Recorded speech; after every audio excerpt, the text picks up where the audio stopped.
Hindi, pero nalaman ko din, parang isang beses, pinakita kong picture, kuya. Oh. Yung nagsasculpt ka din. Oo. May ginawa siya Michael Jordan. Ay, As in mukha. yung diba? boss dati, oo. Yung mukha ni Michael Jordan, as in, sabi ko, ikaw gumawa nito?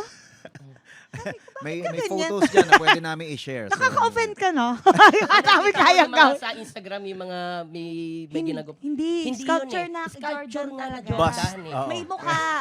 Boy, kailangan mo ba mag-break? Ang sinasabi ko kasi nung sinasabi mo yung ganyan, nakita ko rin kasi pumasok sa utak ko na nakita ko si Kuya Bito yung mga pinupost sa Instagram. Iba yung pa mga- nga yun, iba eh. pa Basic yun nga yun. Kaya nga, bawal mag-share din. Sinishare mo ba? Yung nakita ko din. Ang galing, no? Nung time na yun kasi iniisip ko i-market na parang, pwede ko ibenta to. Kaya lang hindi ko naisip yung mga kailangan pa ng rights at saka yung mga permissions. May So, rights pa rin po pala yan. oo.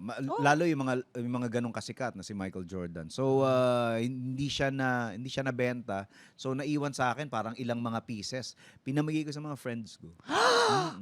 Ba't wala ako? Di ba tayo friends? Tagal na yun. Tagal na yun. Ang galing. Bata ka pa nun.